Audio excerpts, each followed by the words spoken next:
प्रिय विद्यार्थियों, पूर्व व्याख्यान में हमने स्नातकोत्तर उत्तरार्ध के चतुर्थ प्रश्न पत्र में निर्धारित व्याकरण भाग में तद्धित प्रकरण के अंतर्गत अपत्याधिकार प्रत्ययों का अध्ययन प्रारंभ किया था। उसी क्रम को आगे बढ़ाते हुए आज हम अपना व्याख्यान प्रारंभ करते हैं अगले सूत्र कन्यायाः कनीन च से।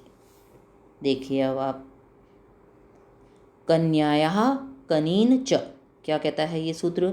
कन्या शब्द के, कन्यायाः कन्या के, तो कन्या शब्द के षष्ठ्यंत समर्थ से अपत्य अर्थ में अण प्रत्यय होता है। च यानी वही प्रत्यय, तो पहले अण था अपना, तो अण प्रत्यय होता है और कन्या के स्थान पर कनीन आदेश होता है।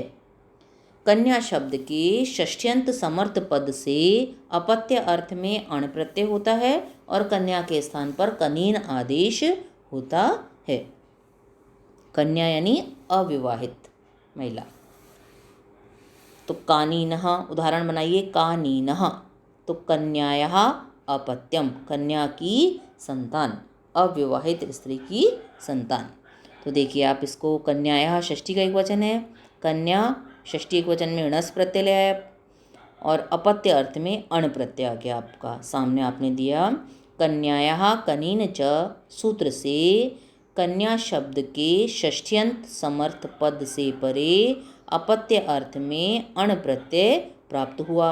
अण में से अ बचा आपका, सामने दे दीजिए अनुबंध लोप, ण का लोप किया आपने, अनुबंध लोप, या फिर हलंत्यम सूत्र से अंतिम णकार की संज्ञा होगी और तस्य लोपः सूत्र से उसका लोप हो जाएगा।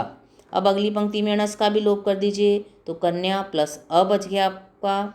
तो कृत अद्य समासाश्च सूत्र से कन्याणस की प्रातिपदिक संज्ञा होगी और सुपो धातु प्रातिपदिकयों से प्रातिपदिक के अवयव णस प्रत्यय का लोप हो जाएगा। तो कन्या प्लस अ बच गया आपका। अब कन्या के स्थान पर कनीन आदेश कर दीजिए अगली पंक्ति में इसी सूत्र से, तो कनीन प्लस अ, सामने वापस यही सूत्र दिया आपने। कन्यायाः कनीन च सूत्र से ही कन्या के स्थान पर कनीन आदेश होगा। क्लियर है। अब अजादि तद्धित प्रत्यय परे है आपका अण, तो आदि वृद्धि कर दीजिए, तो क के अ के स्थान पर वृद्धि कर दीजिए आ, तो कानीन प्लस अ। तद्धितेषु चामादेः सूत्र से णित तद्धित प्रत्यय अण परे होने के कारण पूर्व शब्द समुदाय कनीन की भ संज्ञा होगी, है ना, और उसके आदि स्वर अकार के स्थान पर वृद्धि आ आदेश होगा।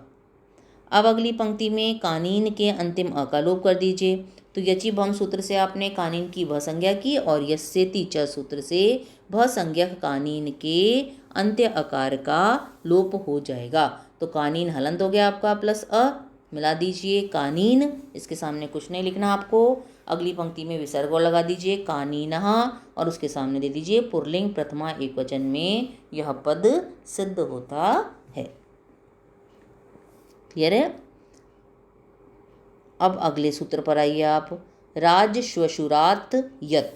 ये सूत्र क्या कहता है आपका, राज श्वशुरात, है ना, तो राजन शब्द से जाति अर्थ में और श्वशुर शब्द से अपत्य अर्थ में यत प्रत्यय होता है।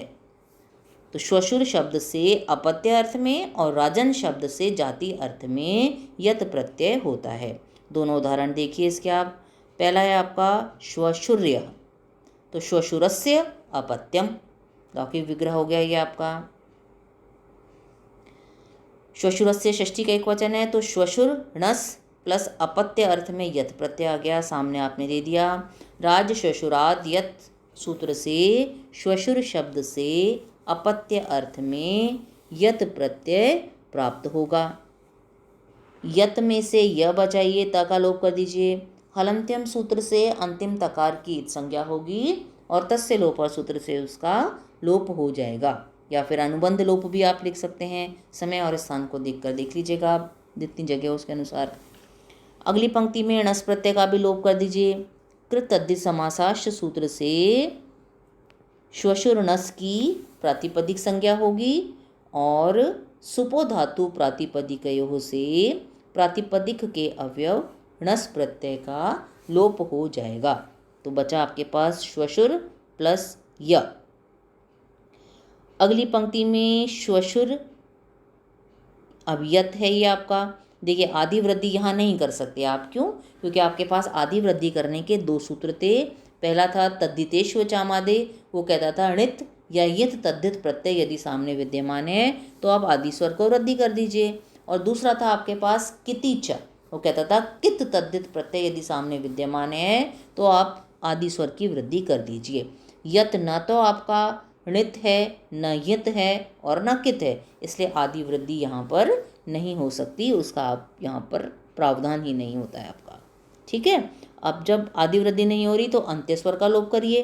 तो श्वशुर हलंत कर दीजिए आप प्लस य।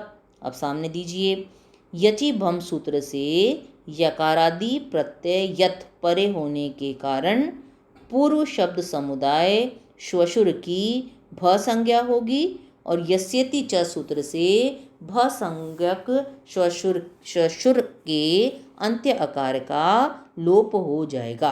तो श्वशुर हलंत रह गया आपका प्लस य, मिला दीजिए। श्वशुर्य र ऊपर चला जाएगा, यह के हलंत है क्योंकि ये, तो हो गया श्वशुर्य। इसके सामने कुछ नहीं लिखना क्योंकि आप कोई नया काम नहीं कर रहे, केवल मिला रहे हैं।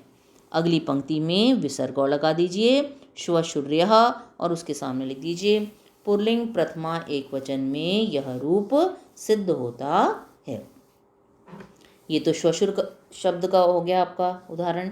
आपने बोला था ना सूत्रकार कि श्वशुर शब्द से अपत्य अर्थ में यत प्रत्यय होता है, और दूसरा राज था पहला पद आपका, तो राजन शब्द से जाति अर्थ में यत प्रत्यय होता है। तो अब इसका उदाहरण देखिए, राजन्यः।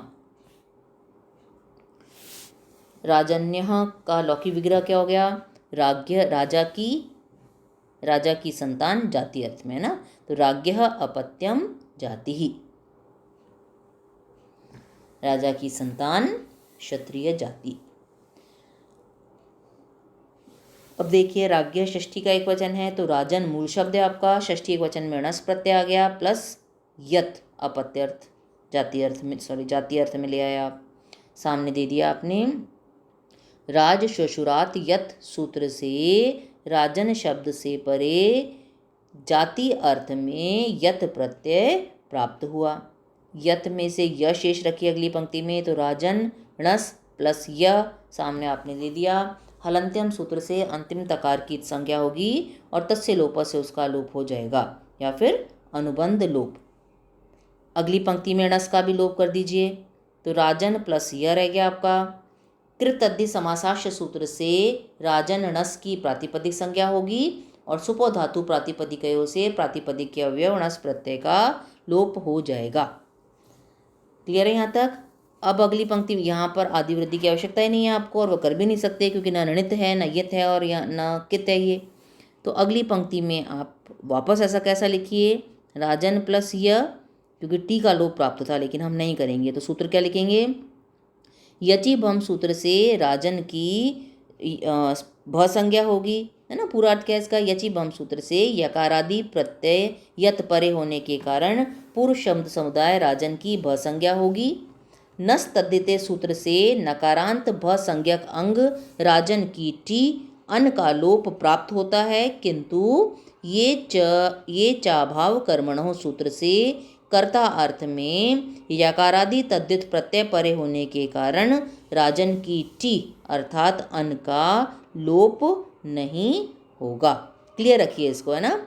यचि भम सूत्र से आपने राजन की भ संज्ञा की और नस तद्धिते क्या कहता है कि तद्धित प्रत्यय परे होने पर नकारांत अंग की टी का लोप कर दीजिए। तो नकारांत भ संज्ञा का राजन की टी अर्थात अन का लोप प्राप्त हो रहा था यहाँ पर तद्धित प्रत्यय यत परे होने के कारण, किंतु ये चाभाव कर्मणों सूत्र से कर्ता अर्थ में यकारादि तद्धित प्रत्यय परे होने के कारण राजन शब्द की टी अर्थात अन का लोप नहीं होगा। ठीक है, अब अगली पंक्ति में मिला दीजिए, तो बन गया आपका राजन्य। इसके सामने कुछ नहीं लिखना क्योंकि आप कोई नया काम नहीं कर रहे। अगली पंक्ति में विसर्ग और लगा दीजिए, राजन्यः पुल्लिंग प्रथमा एक वचन में यह रूप सिद्ध होता है। अब इसको अच्छी तरह से कंठस्थ करिएगा। कल हम इसी क्रम में आगे बढ़ेंगे। आज के लिए इतना ही।